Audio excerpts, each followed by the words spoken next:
merasa bahwa suatu kejadian yang ada pada masa lalu sangat berharga, sehingga kita tidak bisa fokus dengan apa yang terjadi di sekeliling kita saat ini.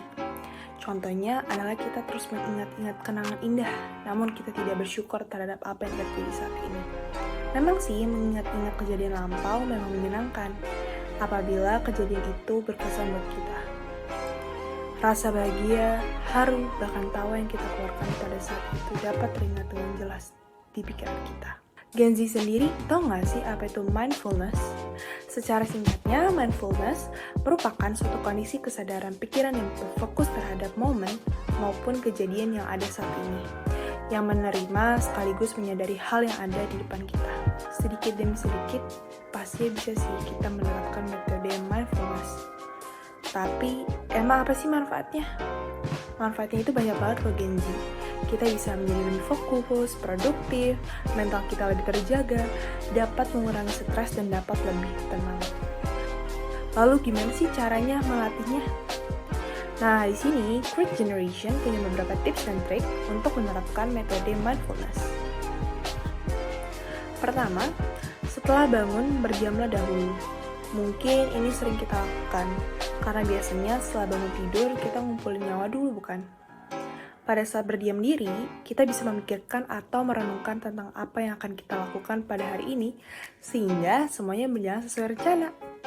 Yang kedua, mengekspresikan kreativitas. Tiap orang pasti beda gaya dan beda kreativitas dong.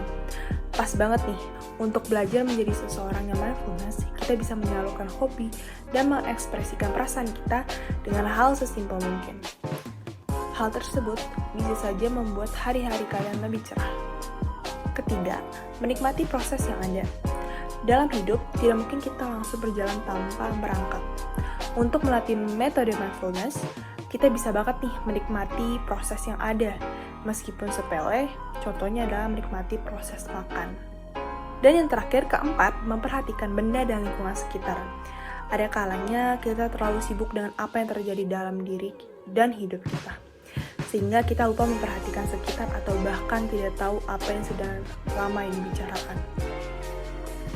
Kalau Gen Z mau melatih mindfulness, bisa banget nih dengan jalan-jalan ke lingkungan sekitar dan memperhatikan benda yang ada.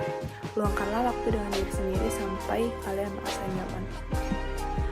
Mindfulness memang tidak mudah untuk dilakukan. Namun, siapa sih yang nggak mau saat tahu manfaatnya? Yuk pelan-pelan menjadi seseorang yang mindfulness sehingga bisa mengerjakan sesuatu dengan maksimal dan tidak terjebak pada fokus masa lalu. Segitu aja nih dari kita. Semoga bermanfaat ya Gen Z. Ingat, segala sesuatu butuh proses, dan apa yang ada di depan mata itu berharga bagi kamu.